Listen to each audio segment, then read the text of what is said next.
अब guys India में 5G आ चुका है, सारे ऑप्शंस हो चुके हैं, मतलब 5G का जो सारा मटेरियल होता है वो सब बिक चुका है और 1-2 महीने में ही आपके तक आ जाएगा। बट जैसा आपने टाइटल और थंबनेल में देखा कि आपके पास जो 5G फोन है, जिससे मेरे पास Realme 9 Pro Plus 5G, उसमें 5G नहीं चलने वाला है। अब देखो एक्चुअल में एक बात बता दूं कि Realme 9 Pro Plus 5G specifically इसमें चल जाएगा, लेकिन बहुत सारे फोन है जिनमें नहीं चल रहा है। उनमें से कुछ के नाम आप लोग यहाँ पर मैं दिखा देता हूँ।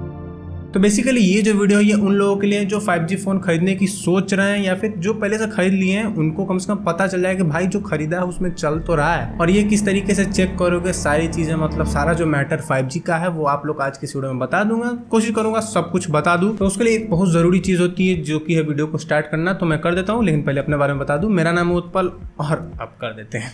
अभी दोस्तों एक चीज इस वीडियो के बारे में और बता दूं, इसमें सिर्फ ये नहीं बताने वाला मैं कि आपके में 5G चलेगा या नहीं, मैं ये भी बताऊंगा कि अगर चलेगा तो किस कंपनी का ज्यादा तेज चलने के चांसेस है। तो सारी चीजें जानने के लिए मुझे सारी चीजें बतानी भी पड़ेंगी। अभी सबसे पहले समझते हैं 5G ऑक्शन। आप लोगों ने सुना होगा कि हाँ 5G ऑक्शन चल रहा है, जियो ने इतना पैसे लगा खरीद लिया, एयरटेल ने इतना पैसा में लगा खरीद लिया। तो ये क्या खरीद रहे हैं? ये एक्चुअल में लाइसेंस खरीद रहे हैं। इंडिया को 22 सर्किल्स में डिवाइड किया गया है टेलीकॉम सेक्टर के, मतलब टोटल 22 सर्किल्स है। इनमें आपको अगर अपने को ऑपरेट करना है तो उसके लिए लाइसेंस खरीदना होगा, जिसको स्पेक्ट्रम भी कहते हैं। तो उसी का ऑक्शन हुआ था। तो अब आप लोग सारी चीजें समझ गए कि ये जो पैसे हो रहे थे ये गवर्नमेंट अपने पास ले रही थी। अभी देखो इन लोगों ने ऑक्शन कर लिया, खरीद तो लिया, लेकिन खरीदने के बाद एक इन लोगों के पास फ्रीक्वेंसी रहती है कि हाँ इस फ्रीक्वेंसी का लाइसेंस मेरे पास है, इस पे मैं ऑपरेट कर सकता है पूरे 22 सर्किल्स में या फिर जिनमें मैंने ले लिया है लाइसेंस। तो अभी एक चीज जानना बहुत ज्यादा जरूरी है, वो है फ्रीक्वेंसीज के बारे में, क्योंकि इसको नहीं जानोगे तो फिर ये नहीं पता चलेगा कि किसका नेट तेज चलेगा, किसका नेट आप कहाँ रहते हो तो फिर तेज चलने वाला। फ्रीक्वेंसीज को आप लोग नॉर्मली 3 पार्ट्स में डिवाइड कर सकते हो। बहुत बेसिक बता रहा हूँ, कोई भी मतलब साइंटिफिक टर्म्स में नहीं जा रहा मैं। सिंपली 3 भाग में डिवाइड कर दो। एक होता है लो फ्रीक्वेंसी, एक होता है मिड फ्रीक्वेंसी, एक होता है हाई फ्रीक्वेंसी। हाई फ्रीक्वेंसी में क्या होती है कि देखो एनर्जी ज्यादा होती है, मतलब स्पीड वहां पे आप लोग को ज्यादा देखने को मिलेगी हाई फ्रीक्वेंसी में।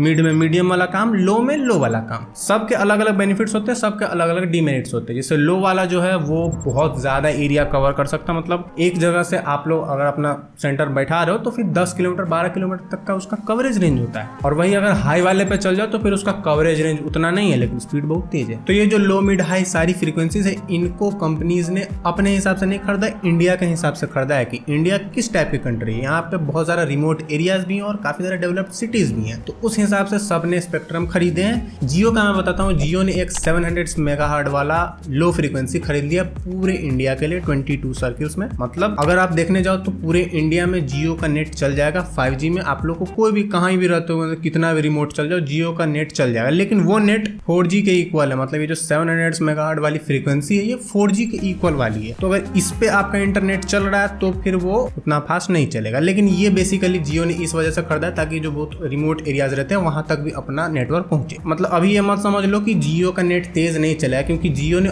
और भी चीजें खरीदी है जो मैं बताऊंगा। लेकिन पहले अब एयरटेल का ही लो फ्रीक्वेंसी में बात कर लेते हैं। एयरटेल ने 900 मेगाहर्ट्ज वाली फ्रीक्वेंसी खरीदी है, लेकिन वो सारे एरियाज के लिए नहीं, सिर्फ और सिर्फ रिमोट एरियाज, मतलब जो उसको लगता है कि हाँ यहाँ पे अपने को नेटवर्क पहुंचाने में दिक्कत होती है, वहां पे उन लोगों ने खरीद लिया कि हाँ कभी अगर नेटवर्क लो जाए तो फिर इस फ्रीक्वेंसी पे हम लोग ऑपरेट कर पाए। अभी बात करते हैं मिड फ्रीक्वेंसी, जो कि इंडिया में मेजरली चलने वाली है। मतलब आपके शहर में, मेरे शहर में, हर जगह यही फ्रीक्वेंसी चलेगी, क्योंकि यही इंडिया सबसे ज्यादा एडॉप्टेड है। इंडिया ही नहीं, पूरी कंट्री, पूरी दुनिया सब इसी पे ज्यादातर चलती है। मतलब दुनिया में जहां भी 5G है वो ज्यादातर इसी पे चल रहा है। तो वर्ल्ड वाइड भी इसकी एक्सेसिबिलिटी है और इंडिया में भी काफी अच्छे तरीके से चल सकता है। यहाँ पर ये जो फ्रीक्वेंसी है 3300 मेगाहर्ट्ज से शुरू होती है और ये सबके पास, मतलब ये जियो के पास भी है, एयरटेल के पास भी, और जो मतलब वोडाफोन, इन सब ने भी इसको खरीद लिया क्योंकि ये बहुत ज्यादा मेजर चल रहा है। तो मैं बताऊंगा कि आप लोग किस तरीके से चेक करोगे आपके में इंटरनेट 5G चलेगा या नहीं। लेकिन मैं पहले एक हाई फ्रीक्वेंसी भी बता दूं। हाई फ्रीक्वेंसी में नेट चलेगा बहुत तेज, अप टू 10 Gbps। वो है 5G की मतलब एकदम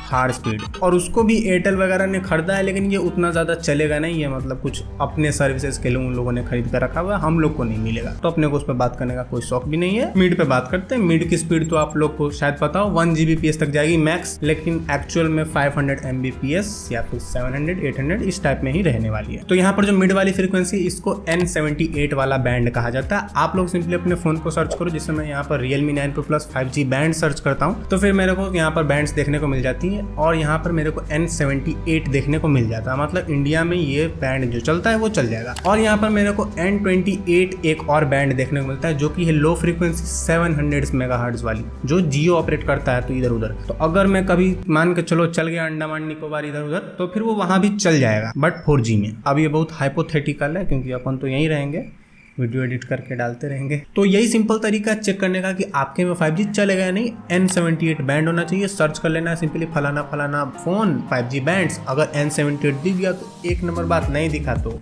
पैसा बर्बाद हो गया। तो अब आप लोग जानेंगे कि 5G किस किस फोन में एक्चुअली में चलेगा। नाम क्या है कि 5G लगा देने से 5G नहीं होता है, बट अब आपने अगर चेक कर लिया तो फिर आप किस तरीके से डिसाइड करोगे कि कौन सा सिम यूज करना है अपने को। तो देखो, अगर आप किसी नॉर्मल शहर में रहते हो या फिर विलेज में भी रहते हो लेकिन आप तक इंटरनेट पहुंचता है, उसमें कोई दिक्कत नहीं है, तो फिर आराम से आप लोग कोई भी ले सकते हो क्योंकि सब बेसिकली एक ही पे ऑपरेट करने वाले हैं। बट अगर आप लोग कोई रिमोट एरिया में रहते हो, मतलब जो बहुत दूर है, दूर दराज का इलाका, पहाड़ों में कहीं, तो फिर आप लोग को एयरटेल का सिम लेना चाहिए। बहुत सारे लोग यहाँ मुझसे मतलब डिफर कर जाएंगे कि हाँ जियो ले लो क्योंकि जियो के पास सब जगह का है, लेकिन एक्चुअल बात यह है कि एयरटेल ने उन जगहों का ले लिया है जो रिमोट है। मतलब समझ रहे हो ना, पहाड़ों पे एयरटेल चलता है बहुत पहले से और आज भी वो चलेगा और बेटर चलेगा जियो से, क्योंकि जियो ने 700 मेगाहर्ट्ज की फ्रीक्वेंसी खरीदी, बट एयरटेल ने कम जगह लेकिन 900 मेगाहर्ट्ज वाली फ्रीक्वेंसी खरीदी, जो कि एज कम्पेयर उतना ज्यादा अंतर नहीं देगा लेकिन जरूर देगा जरूर। तो डिपेंड्स ऑन यू कि आप लोग कहाँ रहते हो। आप लोग इस टाइप से एयरटेल पे जा सकते हो। बाकी जियो ने